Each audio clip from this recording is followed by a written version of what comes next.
مجموعة من الفقرات هنقدمها لكم.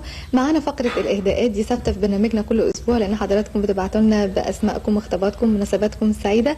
مبدئيا بنقول لكم ألف شكر، والأغاني هنقدمها لكم إن شاء الله في فقرة الإهداءات.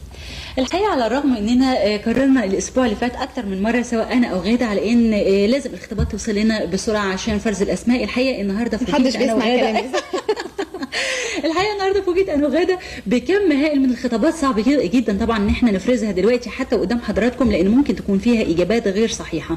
فيا ريت زي ما قلنا ان حضراتكم لما نقول المسابقه يبقى اما الاتصال بتليفون في يوم البرنامج لغايه الساعه 1 او 1:30 بعد نهايه البرنامج بحوالي نص ساعه، او سرعه ارسال الخطابات من يوم اذاعه البرنامج يعني من يوم السبت زي النهارده، علشان الخطابات توصل لنا ونلحق نفرزها وبعد كده نتصل بحضراتكم. نفهم من كده ايه بقى؟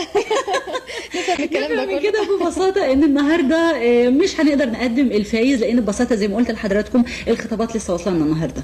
فايه رايك نفرزها على الهواء ولا كتير جدا مش هينفع نفرزهم على الهواء، يعني ادونا فرصه الاسبوع الجاي ان شاء الله هنعلن اسم الفائز. وكل حضراتكم اغلبكم باعتين لمسابقه قوه الملاحظه، والحقيقه احنا هنعرض لحضراتكم الجزء عشان تتاكدوا من الاجابه. هنعرض لحضراتكم جزء المسلسل اللي عرضناه الاسبوع اللي فات، والفائز في الحلقه القادمه ان شاء الله. وبنطلب من حضراتكم النهارده برده معانا مسابقه اسمعني وارسمني، لو سمحتوا حضراتكم تبعتوا لنا الخطابات بسرعه علشان نقدر نفرزها ونطلع الفايزين في الحلقه الجايه ان شاء الله.